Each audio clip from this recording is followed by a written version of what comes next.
This conference will now be recorded. I'd like to open the May 16th, 2022 regular council meeting to order at 7 p.m. All rise for the pledge of allegiance.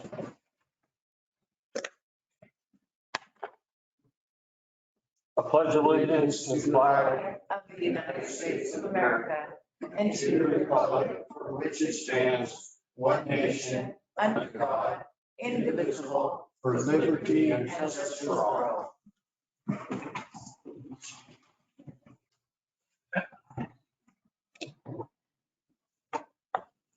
Are there any additions or corrections to the agenda tonight?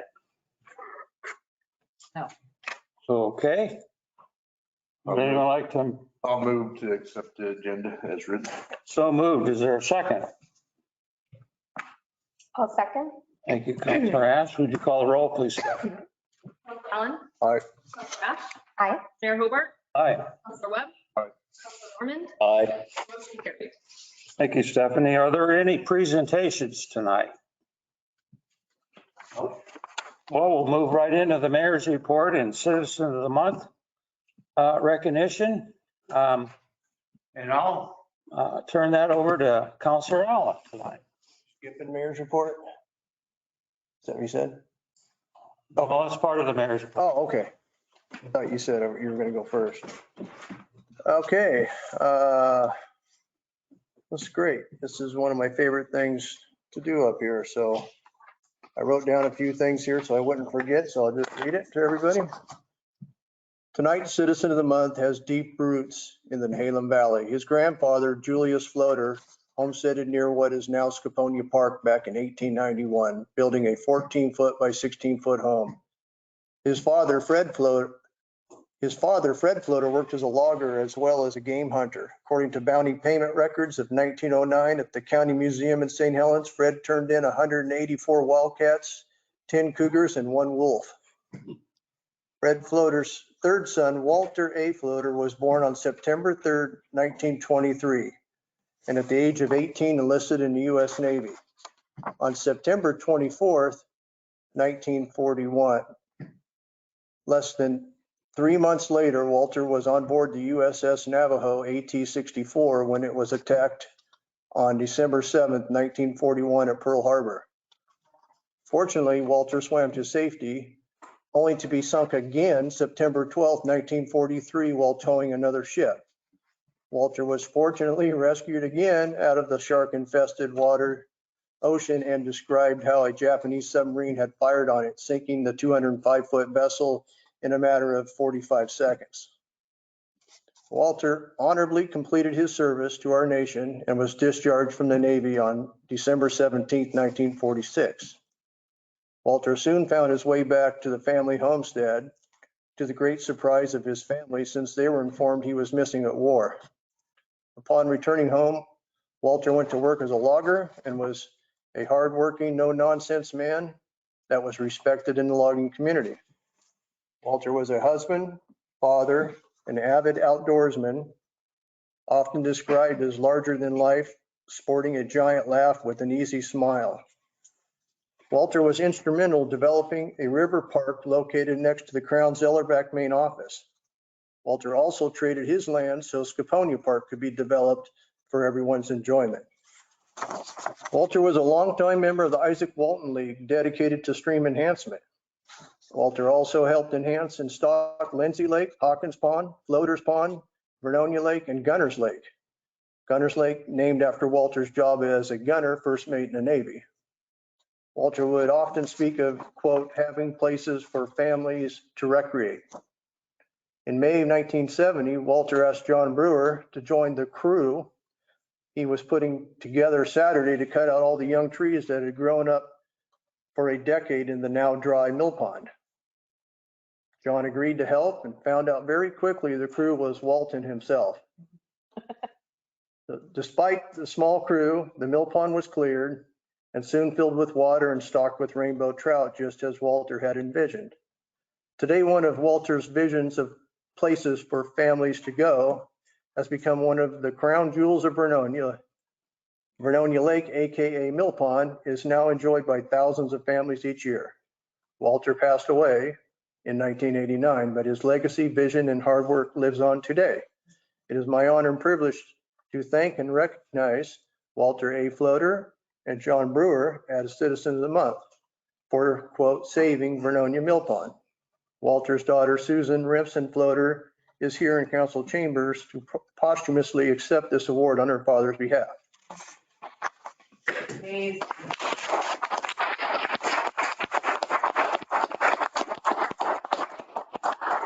Susan, I have your award if you want to come up real quick. Your award for your father, I should say. Smile. Got these spectacles. Thanks. Thank you. Thank you for doing that. I also have one for Mr. John Brewer, which he wasn't too happy about receiving, but he's going to get it anyway. Thank you. Don't get away just yet. He wants-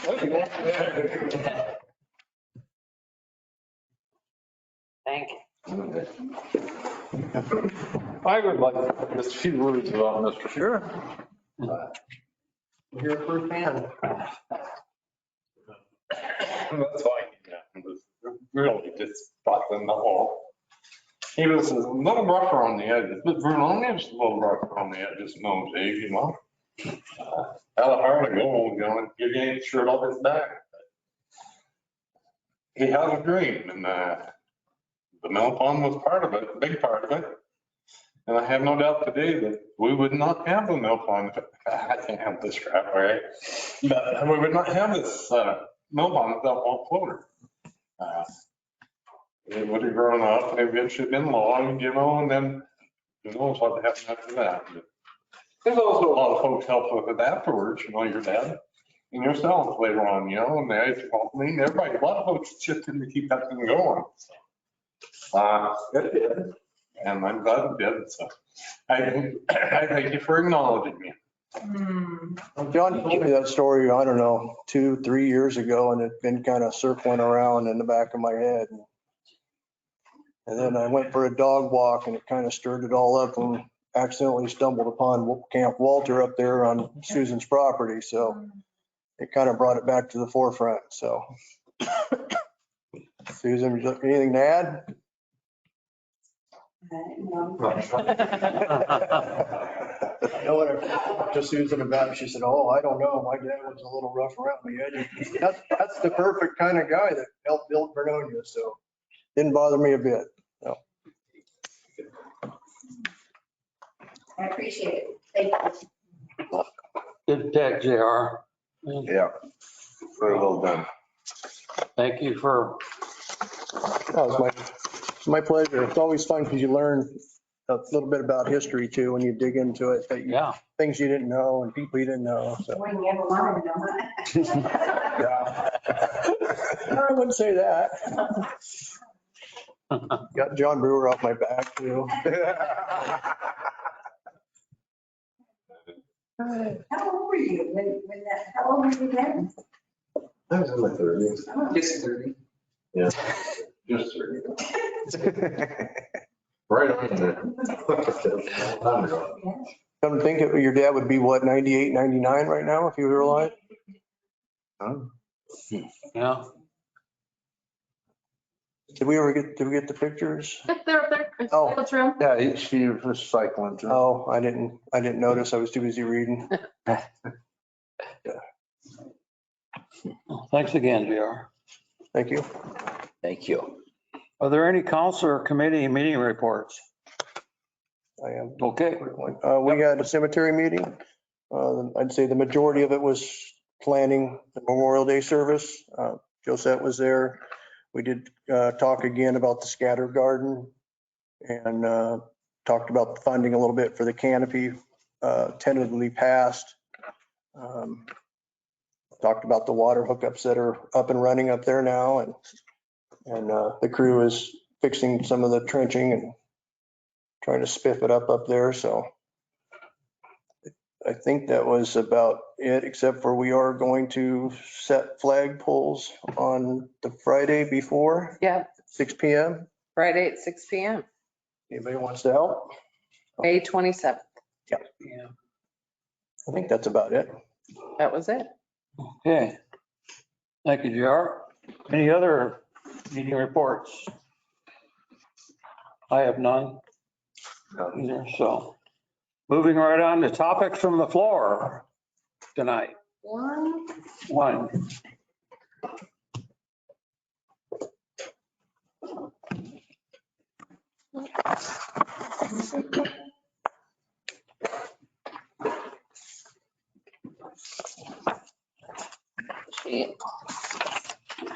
Okay. Susan, John, you guys are free to go if you want, or if we Yeah. can, won't bother us. You're not captive here. Yeah. Sometimes awkward.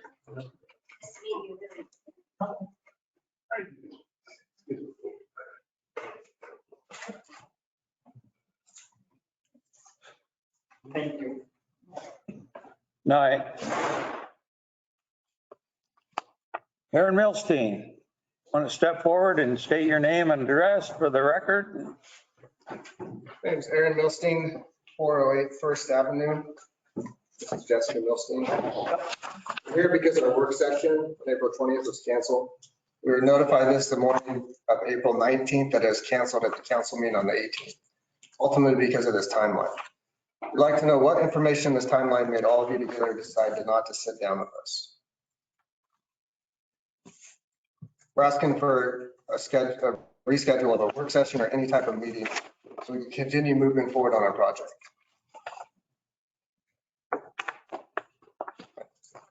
So just to sit down, that's all we're asking for. We're not asking for anything out of the ordinary. We just want to sit down, have a meeting, have a talk.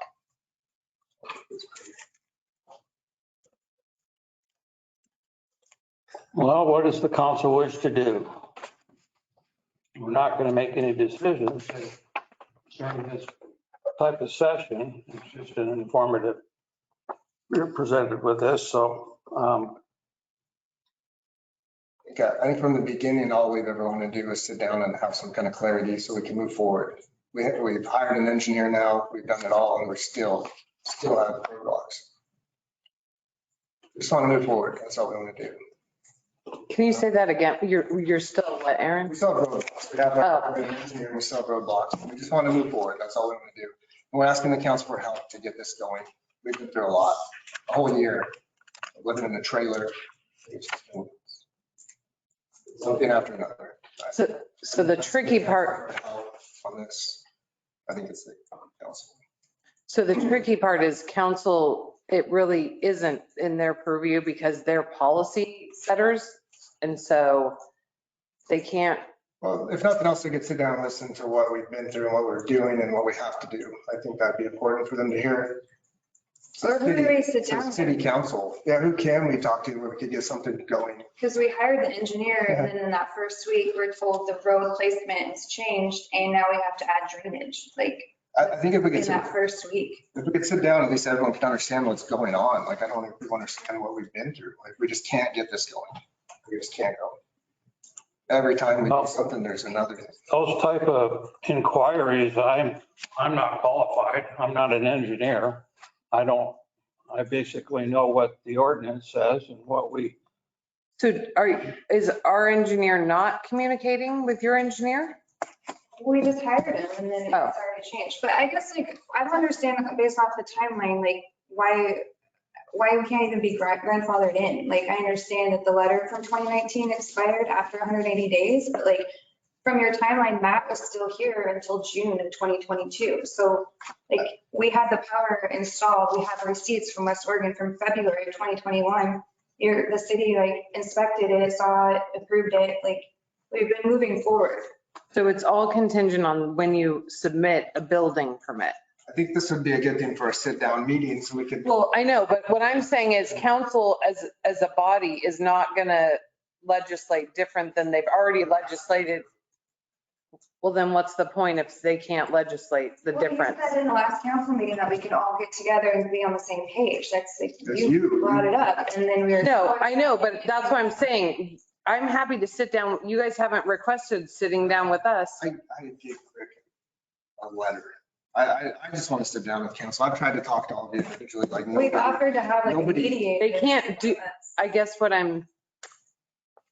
they individually cannot change the code that you're required to follow because that's what they would have to repeal the code. But you just started enforcing it in November. Like, No, we've been enforcing Title IX for as long as it's been a code. I think this would be a nice thing to have a sit down with, and then the council could understand, because the council is ultimately in charge, and they could understand what we've gone through. We hired an engineer to build the city street that you guys are requiring. Like, we've done that.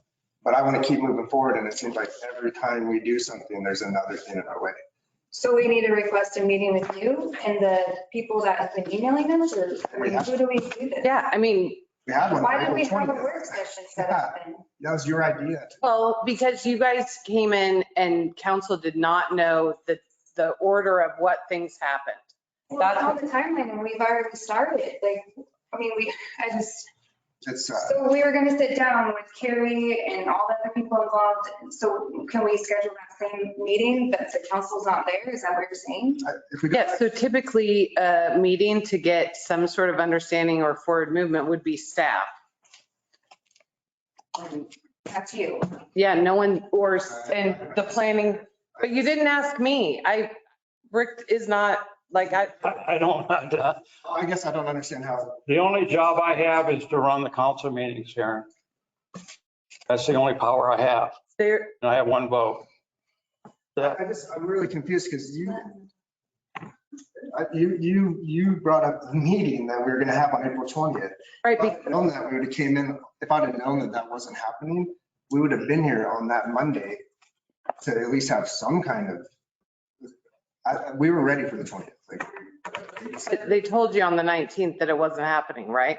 Yeah, on that morning that is canceled the night before. We weren't Right. here Monday because we thought we were all sitting down on the 20th. Like, we left on the 4th, super happy, like, hey, this isn't personal. It's gonna move forward. It's still never been personal. Well, I just feel like when you said, staff reminded council that what they allow for Mr. Milstein's project will ultimately decide what is done on any other right-of-way projects in the city by developers, that's pretty personal. Like, we aren't developers. We're not developing anything. We are But just, we don't get to see a developer different from you. but we've owned that property since 2014. I understand, but as the code lays out, we can't play favorites.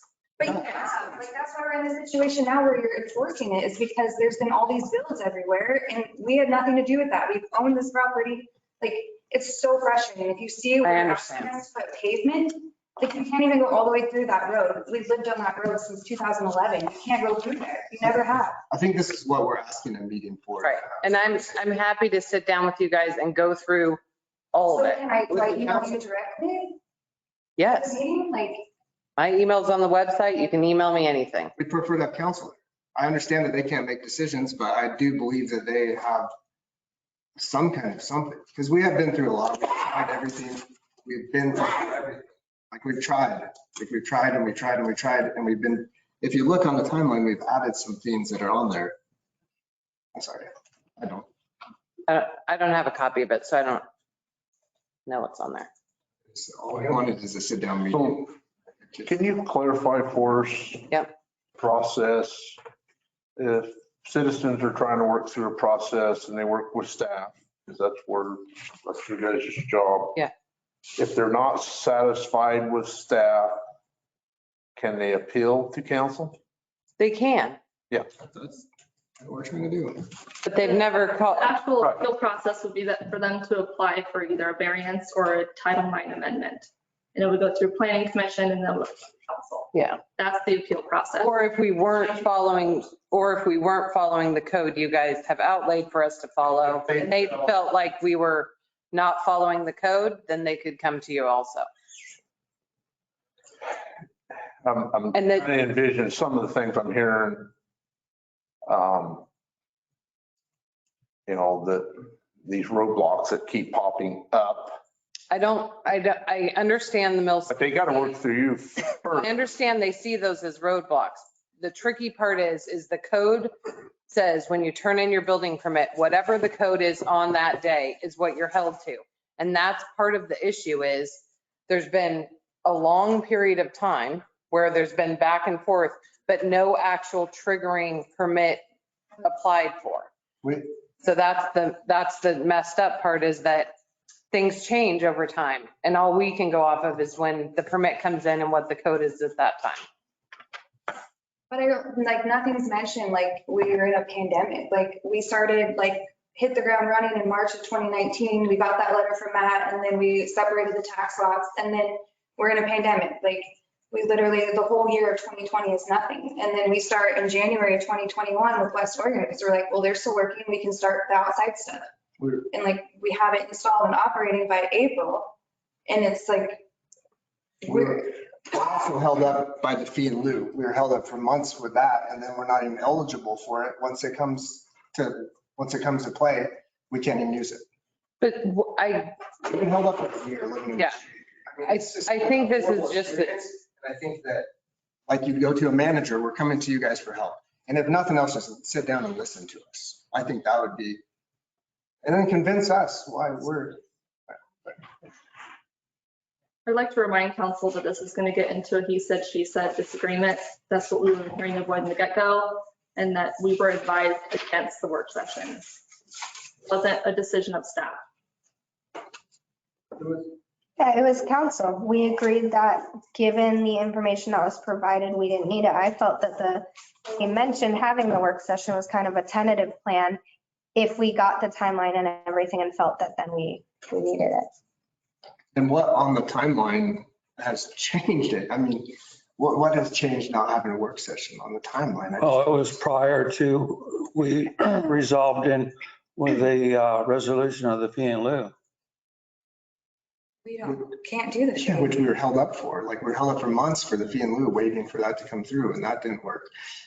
I don't know how you're held up. You could have applied for a building permit at any point. So when you say you're held up, there's a choice to be made there.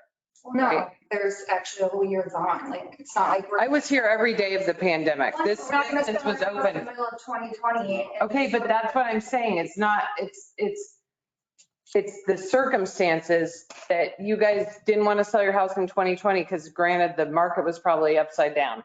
There's all those things or circumstances that contributed to where we are now. It wasn't that you were purposely held up from doing anything. We applied for permits and we got approved for a gravel road. Like, we have an email, and in the timeline, it says it was mistakenly It's on sent, page- but it's It's on still, page 3 if you guys want to see it. Like, it says it's to gravel. And then after that, in November, we were told that 20,300 for, I don't even know what that was, and then that was off the table. I don't know what I 20,000. like to feel like we're coming to management or something. I don't know how this works. I don't know anything about politics, but. Like, we've hired the engineer, like, we're going forward, we just keep, now we have to add drainage. Now the road, Drainage would have always been in there. it wasn't though. No, it is. It was there in 2006 when I built my house. All those things have been in the code for a long time. In our emails and with Right, but all of you. You can add it. they can't, And now the road isn't gonna be in front of our house, it's gonna be in the middle of the ground. It's just like, then what, it's just gravel to our road, like, or to our house? Like, it's literally just, is it just to make like the lot look more appealing to buy? Like, why can't, when those lots sell, then we like do the road? I think if anybody walked down there and saw what you guys are asking for that street improvement, they would say that does not make sense. Like, it just doesn't make sense. If you stood there and it wasn't on the map and you stood there and looked down there, it just would not make sense. And again, I'm not trying to get out of it. We've already paid an engineer to engineer this. I just want to keep knowing that we can keep moving forward. Like, that's all, because it doesn't seem like it's. I'm more than willing to meet with you. And then, Go over what all of it is. I've been here every day, I'm willing to meet with you. That's the correct avenue to take to move forward. So, Because they're not going to, their policies are in place. Our job is to enforce those policies.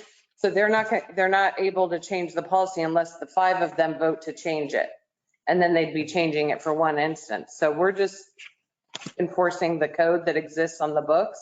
That's our job. I just don't understand if like in April of 21, like, we're doing the check marks that we were given, by Matt, and we're doing that. And then it's like, you guys decide in May at the council meeting that you're going to rip off the Band-Aid, no more, we're not allowing any of this. Like, why can't that be seen? Like, we were moving forward. Like, we've been, I don't know. And if we're not going to do that, then like, who do we talk to? We don't have any specs laid out for us. You don't have an engineer. We've hired one. And that first week, the surveyor came out and then we're told here, no, the road needs to be placed here and you need to add drainage. And it's like, well, now he has to come out again. Like, By the time we're done, we're out about $100,000 if this happens, from what we started thinking was going to happen because of policy change that we happen to be in the middle of. Yeah. And nobody seems to have any kind of like care. It's interesting. No, I think they care. I think that they're, as the elected officials of the city, they're trying to put things in place that over time will make the city more livable for everyone. And so you guys are one of there's a couple of you that have issues with being caught in the middle of the policy change. And there's not really like a fix for that. So the only policy change I remember was there's no more waivers of remonstrance. Right. Which it didn't get you out of sidewalk and pushed it out to where the city could call it in at any time, which they probably, a lot of them never have happened yet. The way It will happen on Louisiana. the way I understood it was explained to me by the professionals was either you put the sidewalk in, have your contractor do it, or you just pay a fee. The fee's probably high enough that hopefully people will put the sidewalk and curb in. Now, it was explained to me if you have a big canyon or there's just doesn't really make sense and it's really going to be expensive, you could pay the fee in lieu and it'd be cheaper option.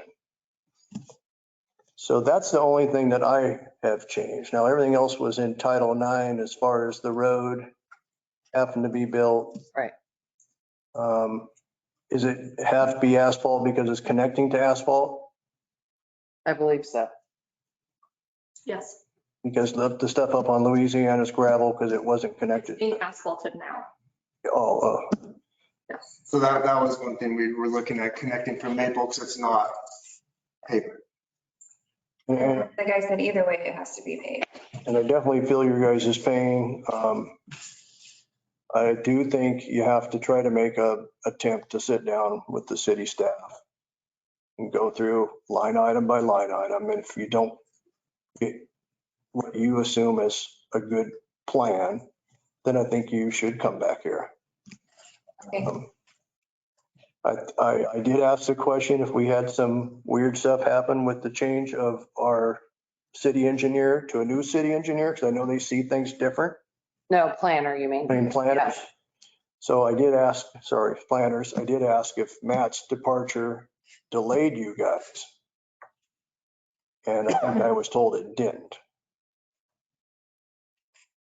Yeah, we just were going off that list from that. Like, these are the requirements, so we just thought we were plugging away at them. I didn't know there was like a timeline, like you have to have it in by this day. Like, we had no idea all the stuff's going on behind closed doors. Like, why would we? So we just thought we were doing what we could with the times and didn't know there was a rush. If Joe said, and you guys can have a meeting and come back and they can tell me that, yeah, our planner kind of boned this one and cost them some time and effort and money, then I think it'd be a chance for the council to step in if they wish to at that point and try to do something.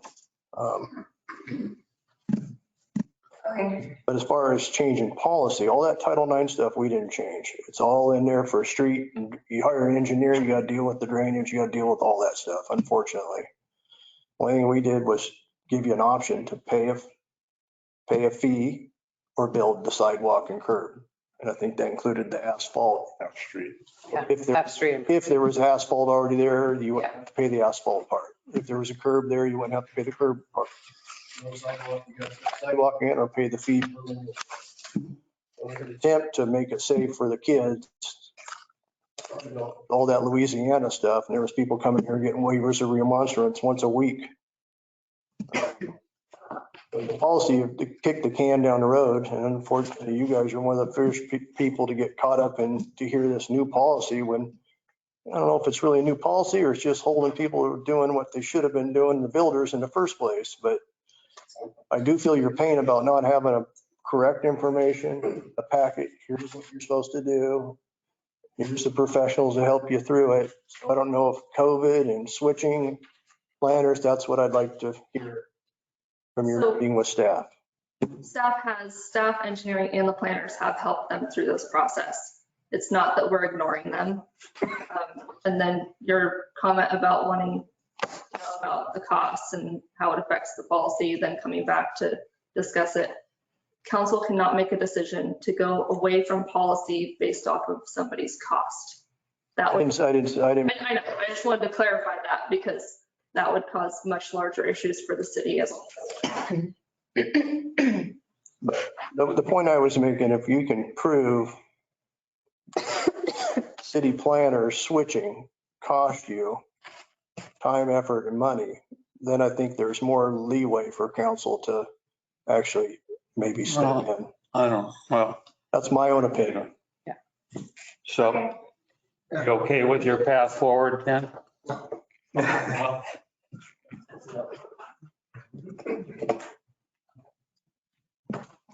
Okay, moving on.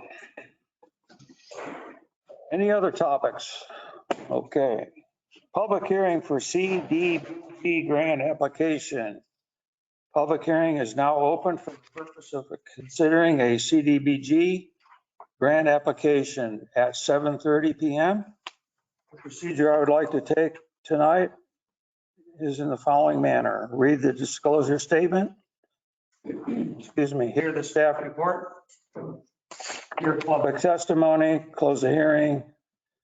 City council will deliberate. Ladies and gentlemen, I call this hearing to order. My name is Rick Hobart. I am the chairman of the City Council for Vernonia. Our role is to conduct public hearings and to make decisions matters in Vernonia. The item before us tonight is a legislative item.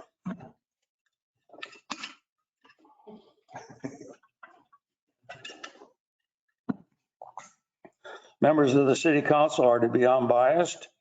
Before the start of the hearing, I will ask the members of the City Council whether they have any potential conflicts, such as family, financial, or business relationship with regard to the land in question. If such a potential conflict exists, I will ask whether the council member in question believes he or she is without exo bias or whether he or she would like to step down during the case review. A copy of the rules of procedure for the hearing, the agenda for today's hearing, and copies of the staff reports are available upon request.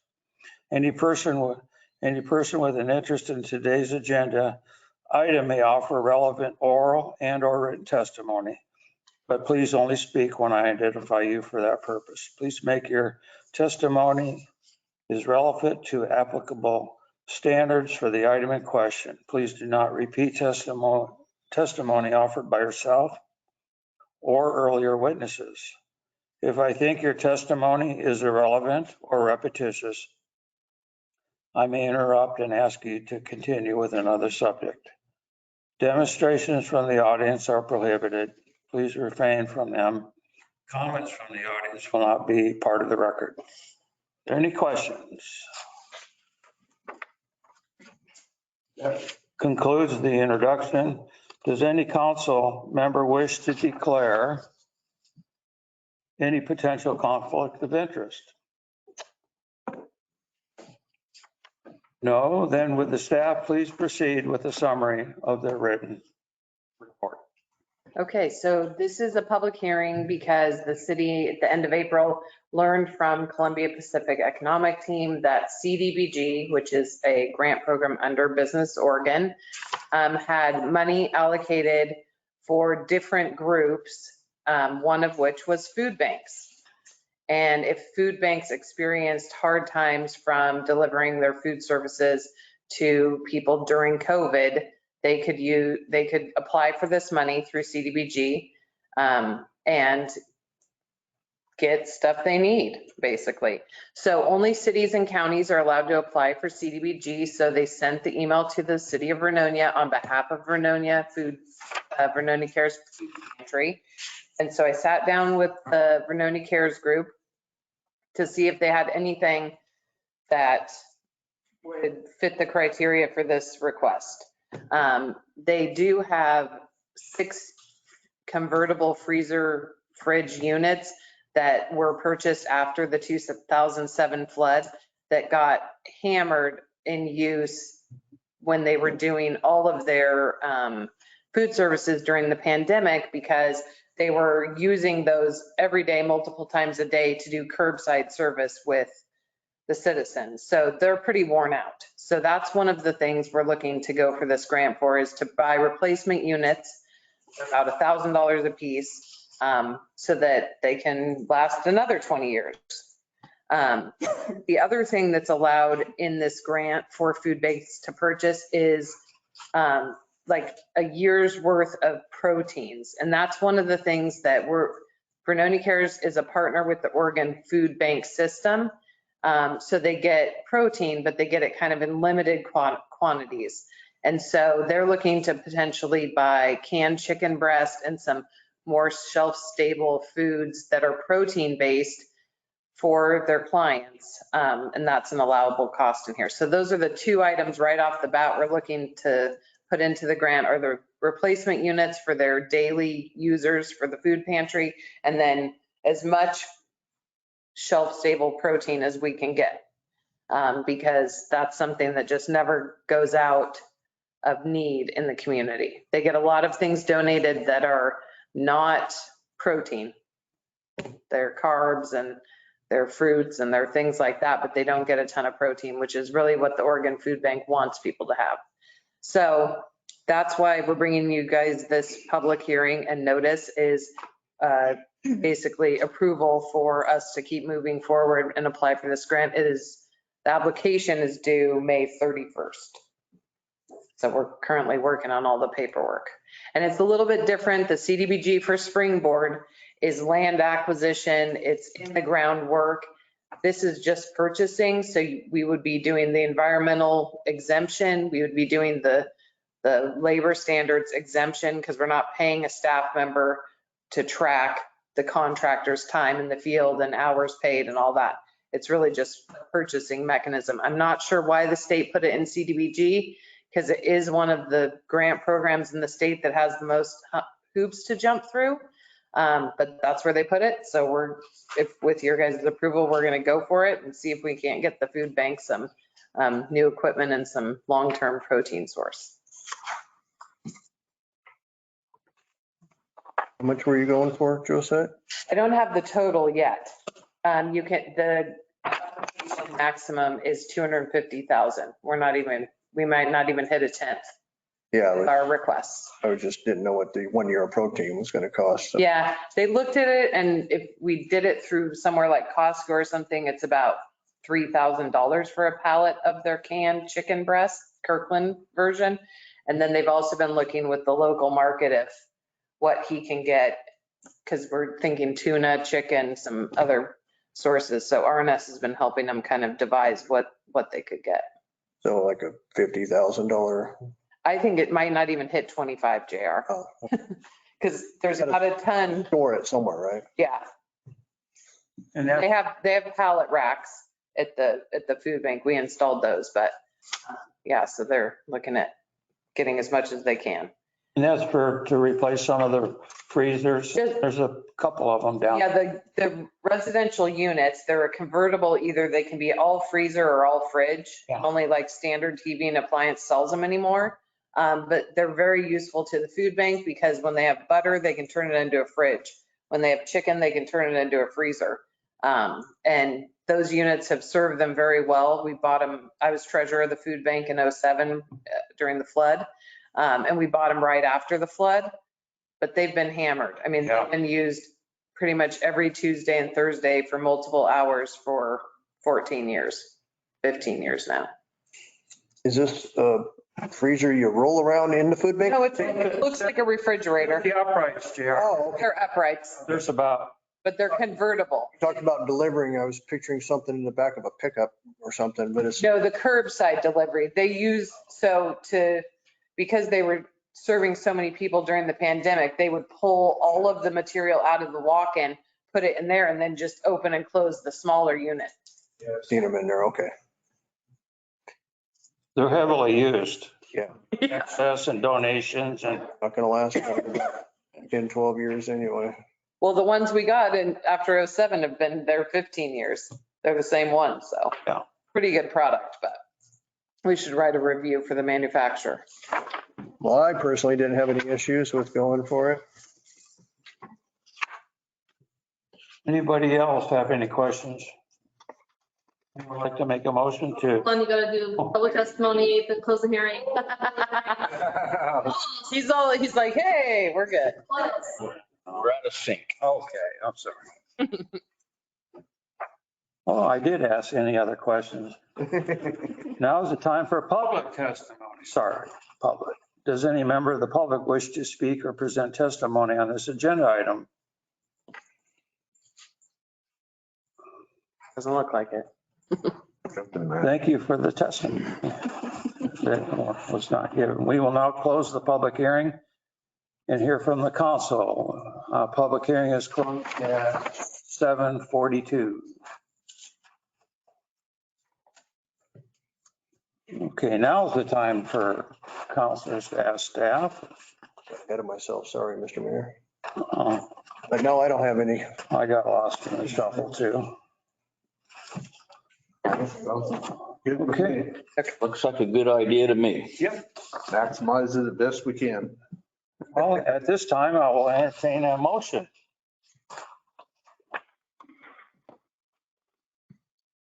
I'll make a motion that we advise staff to apply for the CDBG grant for the food pantry. Thank you for that motion. Is there a second? I'll second that. Second's been made. Would you call the roll, please, Stephanie? Aye. Bob? Aye. Ash? Aye. Aye. Chair Hobart? Aye. Motion carried. Okay, consent agenda for acceptance, consent agenda for approval. There are none tonight.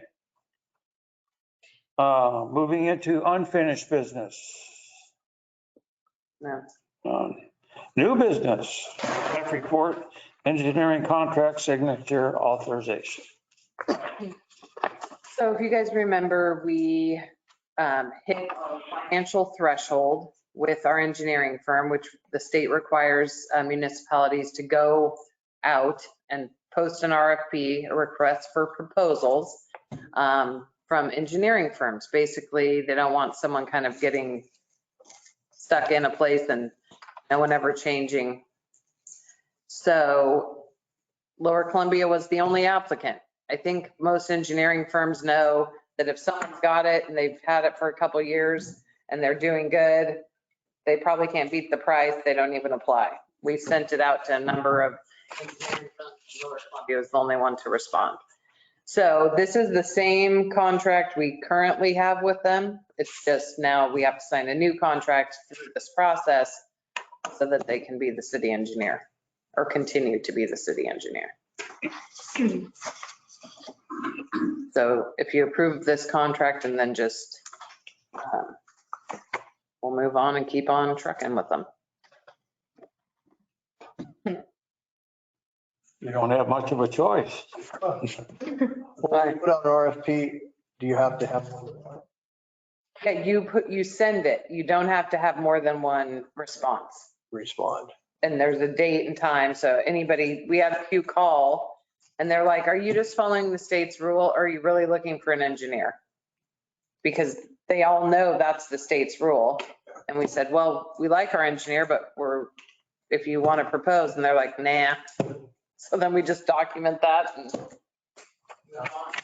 You send it to a total? I think they had 4 firms, including Lower Columbian. They want to step on their territory. Well, and I think if they aren't already in the area, the servicing, it's kind of a logistical thing. So the ones in our county, it's a little easier, but someone coming from Metro out here and learning what all the rules are is probably not easy. They're trying to keep the local one honest, I guess, so. Well, if we had hundreds of millions of dollars that we were going to do, they would probably be fighting over it. Yeah. Normal city business, engineering, probably not. Yeah. It's not lucrative enough. They've been the city engineer for 5-6 years now. Yeah. Before that, we had OTAC, which is our city engineer. And then we always had project help from Tetra Tech. But those are both big metro companies. So they're just the engineer, they're not the inspectors. No, well, they do inspection like residential, that it's meeting our code, but they don't inspect their own, like, what do you mean? Well, you hit part of it there, that they are our residential inspector. Because didn't we have somebody else that was the residential inspector? Well, so we have Northwest Code Pros that does all the state building code law, right? So they inspect for anything that's in the residential building code. We were missing at Public Works, what they wanted our engineers to do was the things that building code doesn't inspect. How are they connecting their stormwater? What are they doing? Are they doing all those things right? And Lower Columbia does do that for us. Okay. Robert comes and reviews things that we send him from residential homes being built. And he's the one that would be working with the Millsteins to tell them what's required.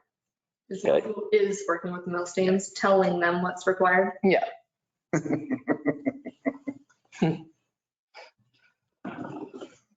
So any other discussion?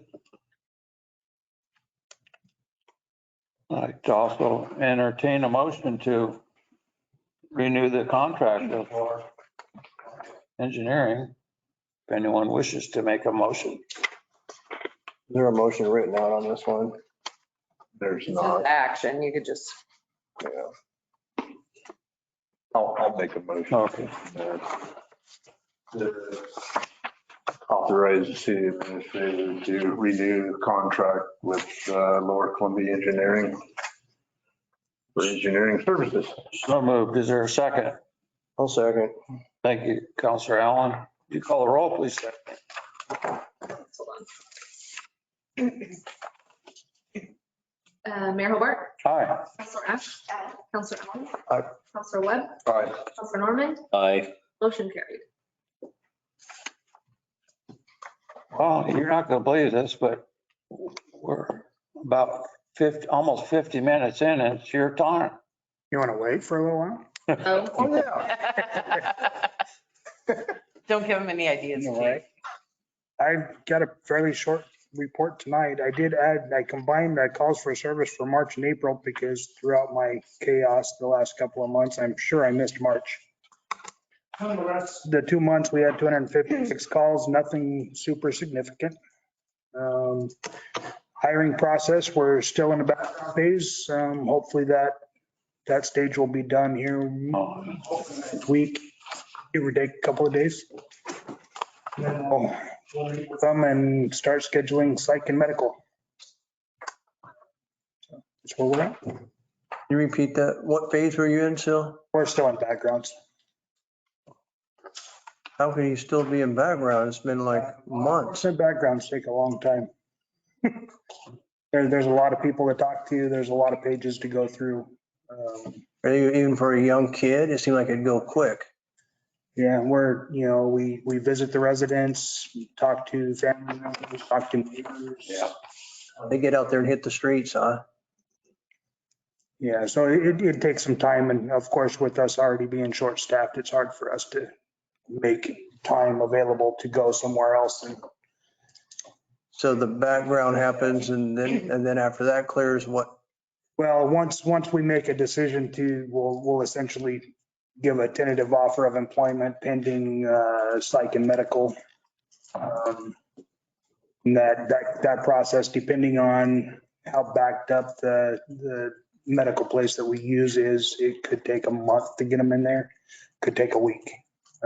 Just depends on how many people they have at this point. And after all that testing, when would you anticipate going to the academy? Is that only twice a year, 4 times a year? They've got several classes going throughout. I don't know if they've got an update. Sergeant Carnahan did make a phone call just to see kind of where they were at. And if we were semi-quick, we might be able to get them in a November class. Potentially. So what happens if, let's just say hypothetically, everything was done October 1, but the class didn't start till November 1? Well, there's one starting in October also. So if we're quick, we might get them in October. But in that, If there's vacancy. in that purgatory time, can he train with us? Yeah. We'd already be starting that process. We'd be doing field training. We'd start the field training manual.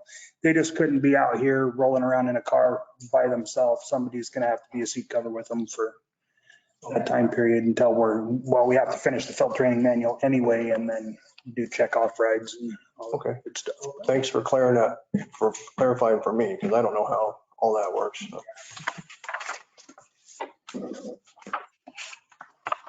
Any other questions for the chief? Did you happen to see that Facebook, YouTube, Vernonia article that was posted out? Vernonia got ranked, we were number 2 on the most desirable places in Oregon, small town to move to. And one of the big hits was low crime rate. Kudos. It wasn't bad. He was only off by 1. He couldn't spell Vernonia right all through the thing. Funny thing though, as you're talking there, I got a thing from, it was Harney County Electric, I think. And I want to say Donna's name was mentioned and maybe somebody else's name, something about some donations or something. I'll have to bring that into you. You never know. Donna's out there. Okay. Thank you. Are you going to be able to be at the budget for the police section? God, I hope so. Yeah, I'll be there tomorrow. I think I'll be there tomorrow. Hopefully you guys get to us. We might need you this time. In that case. You gotta. He starts coughing. Don't feel well. Right? Thank you, chief. Yeah. Ordinances and resolutions. Resolution 2022-09, resolution declaring certain public property surplus. So this is, That's another, it's a police car. It's been sitting back there for a year and a half, not being used, and it's high mileage and pretty tore up, so we don't need it anymore.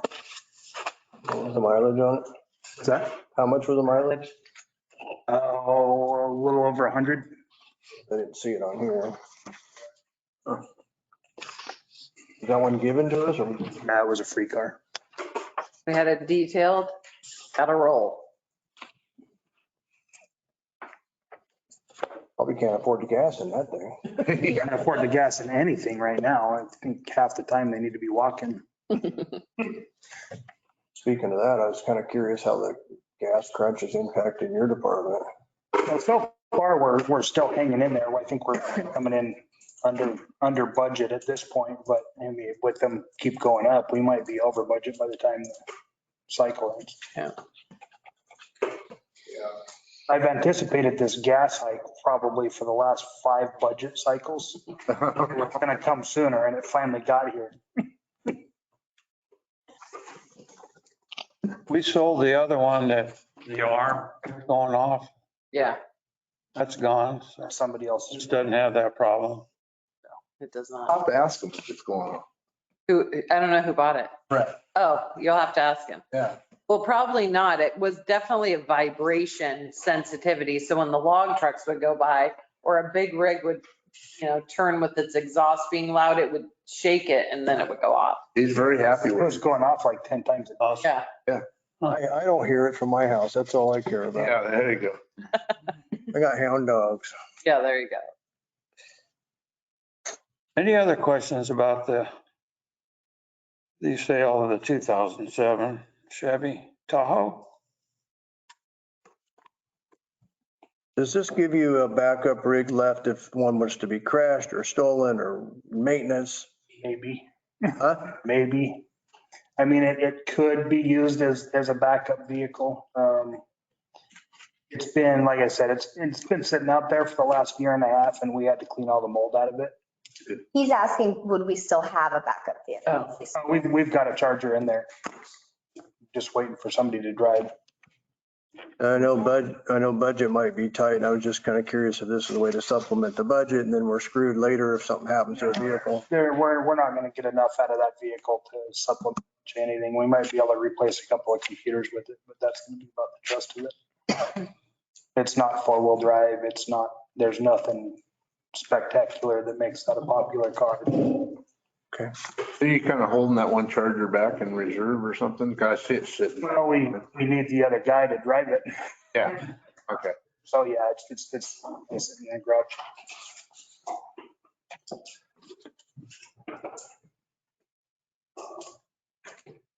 Anybody want I'll make a motion that we adopt resolution number 2022-09, resolution declaring certain public property of the city of Vernonia no longer needed for public use and authorizing sale of said property. so moved? Is there a second? I'll second. Second's been made by Counselor Ash. To call the roll, please, Stephanie. Counselor Warwick, Aye. Counselor Webb, All right. Counselor Norman, Aye. Counselor Ash, Aye. Counselor Allen. Aye. Okay, is there any correspondence? I do have some. Okay. I would like to personally, as a Vernonia Lion member, invite the council and the city staff to our 75th anniversary celebration to be held on June 18th from 1 o'clock to 3 o'clock at the Vernonia Grange. Hope you all can make it. 1 to 3. You're going to hear me sing a little bit. Oh, So from 1 to 3, yeah. That's a Sunday afternoon. That's the Lions, Rick. Lions 75th anniversary, they've served this community. So Wow. it's a big deal. You said at the Grange? At the Vernonia Grange, yep. You can pass that on to your other staff too. okay. We'd love to have them. City Administrator report. Okay. So staff's still working. This is more not countertop, just generator. We're working, trying to find the right caging for the gas line. It's super exposed, so we have to cage it just for safety. Power Systems Plus was booked out. I'm hoping to get them to do the startup by the end of the month. That's my goal. I keep pushing Brendan. Hopefully he'll come through. He'll come in, switch, well, basically practice as if the power went out, switch the transfer switch, make sure everything's working. Vernonia Skate Park, we were hoping by today that light poles would be here from Platt. They're not. So we're still hoping by the end of the month. That's our goal. Just supply line, you keep waiting for things to show up. Cemetery landscape and clearing still happening. They're weed whacking around all the headstones, which is time consuming, but really makes a difference. We do that about once a year. Watts Construction was up there today finishing the remaining groundwork, kind of fine tuning it because the backhoe is not a fine tuner of anything. But we are slated to have the Memorial Day ceremony Monday the 30th at 11. The mayor's going to speak. Councilor Allen is going to do the welcome. And then we're hoping to have the Loa American Legion told us they've aged out. They're too old to come.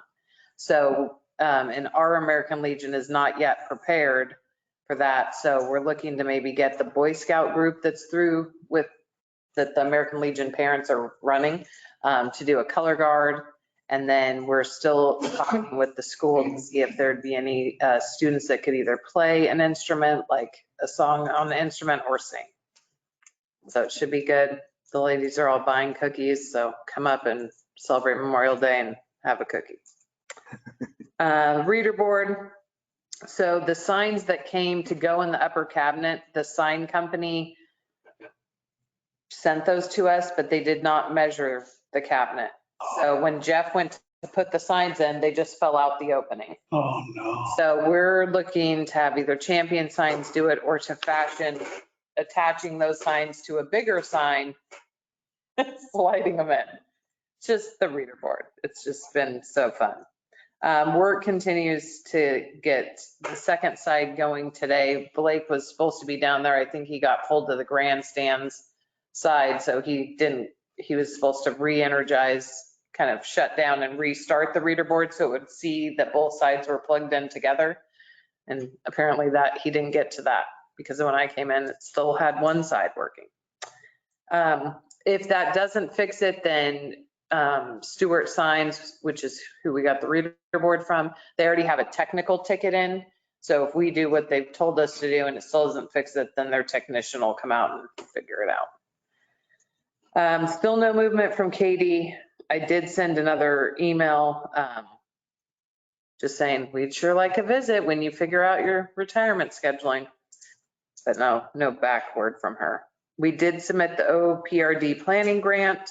I was in here on Sunday finishing that with some letters of support. So we think that the grant has a good shot. We have a letter of support from OPRD through Stubb Stewart. We have a CC Trail letter of support, county parks, Washington County Visitors Association. So everyone along the whole system wrote us letters in support of the new campground and us being funded to do the planning. So hopefully, fingers crossed.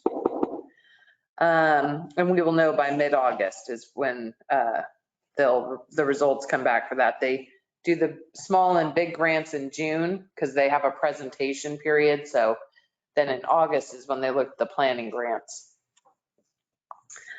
Dog park, water and fountain. So I know most of you have seen the trench at the dog park. That's for the new water line. The dog water fountain came in. So we basically have one. The one we purchased looks similar to our other water fountains. It's green, has a push button and a dog bowl that fills up at the bottom. And then it has a hose and spigot that can be locked off. If the fear was that people that would come and kind of take water or leave the water on or, stuff like that. So that's arrived and is going to be installed once they put that pipe in the ground. And then the Friends of Archie Dath Dog Park had done fundraising before we got the grant to put in the dog park, and they were still holding on to that money. So they picked out an apparatus, a play apparatus for the large dog side, and we purchased it, and then they reimbursed us for the cost of that using their fundraising funds. So that's on its way. And that's what I got. Do you guys have questions for me?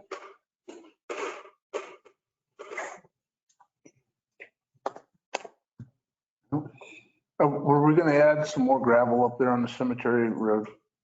Yeah, so we had talked about that. The tricky part, I talked with Ben and Mitch about it, and the tricky part is parts of that road have built a crust, which is kind of like what we have out at, it's so compacted, it's like a crust. Yeah. And so those areas, without being kind of scarified, it's just going to roll on top of it.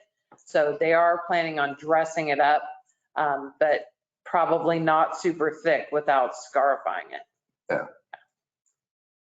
Because I think with the work up there, there's been just enough dirt into the roadway that. Yeah, there's definitely some, Kind of especially the trenched, where we had to trench across, those will need gravel. And then the road down to the shed needs some too.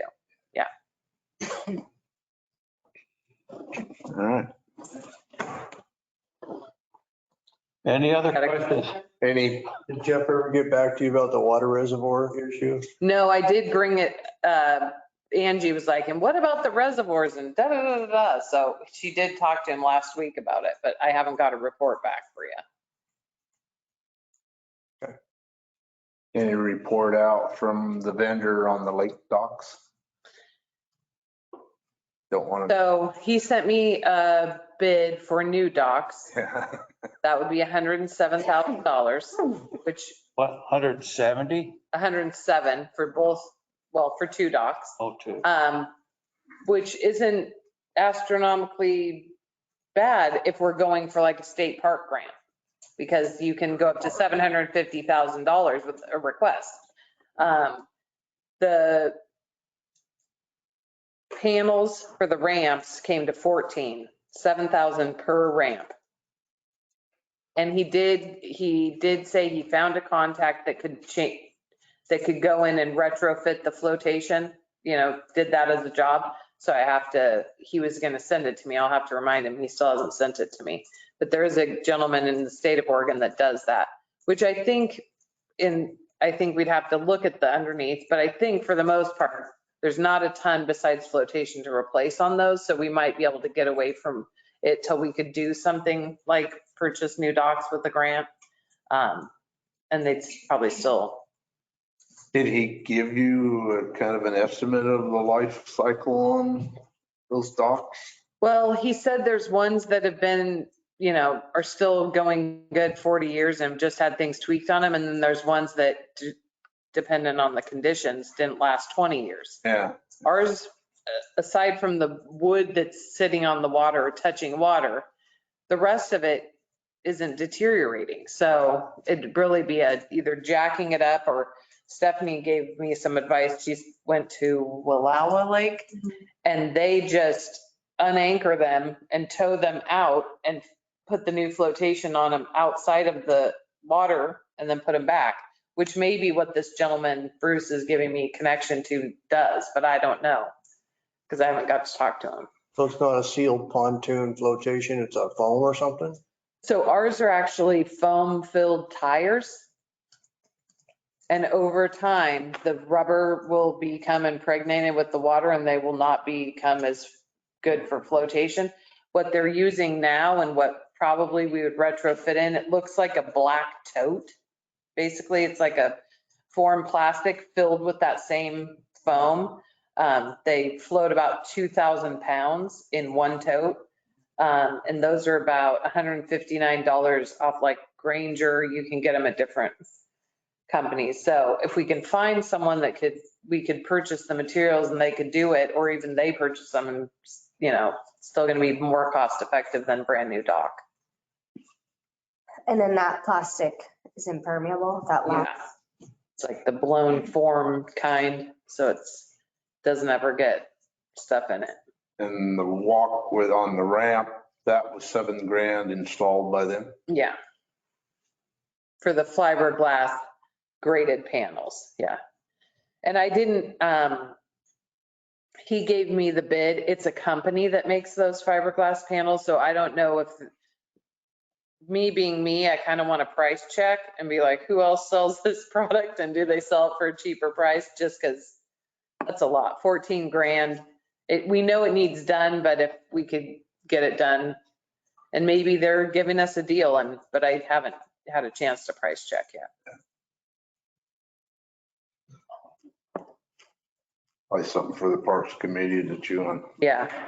Kind of look it over and see, and I don't know what the cost is to put new marine grade plywood down per sheet down through there. I know that's going to be spendy, but probably still cheaper than $7,000. Right. But again, longevity of it. Well, and if we're ultimately looking at replacing the dock as a whole, I have a hard time spending $7,000 for something that would be new potentially, unless we were just going to replace the platform of the dock. Well, was that with the ramp included Yeah. on the 107? Mhm. Because I think the ramp structurally, it's Yeah. aluminum, welded aluminum. I don't think that's going to go away, but Yeah. maybe they know something I don't. So maybe I could push back on Bruce and have him do just the platform replacement. If we went with the docks, or if we went with the ramps getting the fiberglass panels, those are going to be pretty forever, right? Without some big problem. Yeah. Yeah. Well, yeah, I'd suggest push that into the Parks Committee and have them give us a recommendation on how we should move forward. Any other questions or discussion for this PA? If not, thank you, Josette.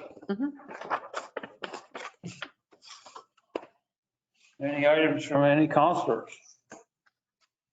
Yeah. Yeah, I'd like to take this opportunity since we have our lake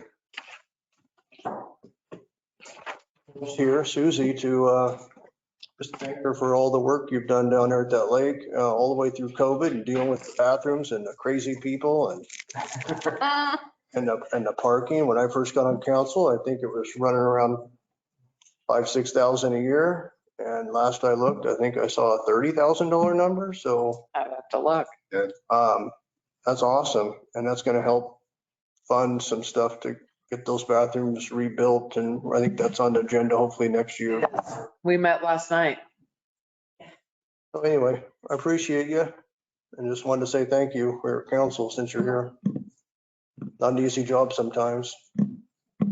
Yeah, I mean, I got some of my signs put up today. Oh, good. We met last night because there's a weird water thing showing up inside the men's bathroom, and Susie called me at 10 and was like, are you still dressed? Come down, the water's in the floor again. I went down, we're gonna do some testing to see. It's not the water heater, so it's either rain getting in, it's sitting in a hole, or the other thing was the spigot. There's a spigot outside the wall on the outside, so we're gonna investigate, figure it out. Are we gonna fix that water, the outdoor water spigot down there? I don't think that works, does The it? drinking fountain. Drinking fountain? Hasn't been turned on in a couple of years. Yeah, which one, the one right? The one up front. Yeah, I didn't know that. I Somebody can, said it was replaced when the bathrooms were done. oh, okay, well, Even the back one, I just, the back one's what? the backside.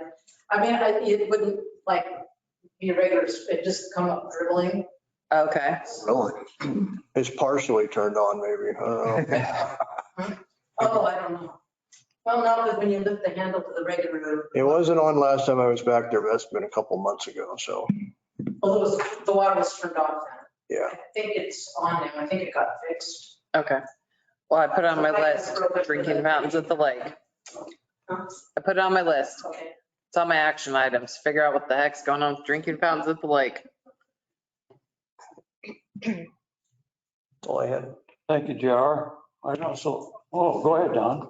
Who's responsible for the alley by the post office and Betty Boots Tavern? Oh, Betty Boop. Well, it's a public alley. We've put gravel there before. Is it potholes? Big old water holes. Yeah, so at one time, the old owner didn't want us to fix those because he didn't want people just racing through there. So it's, it depends on who you talk to, but Down there, it looks, to me, it looks pretty embarrassing for the city to have big okay, potholes that are there. okay. Who's responsible for the alley behind my house?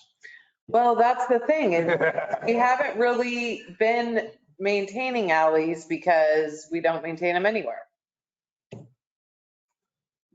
I know That's the post office. they're on our street inventory list. I would argue. They are. They are. I mean, but they all are. I mean, that's all the ones on the flats in between A, B, C, D. They all have full-on alleys that, I don't mind rough, but when you're tearing converters off and bumpers off and the police cars won't even go down it. yeah.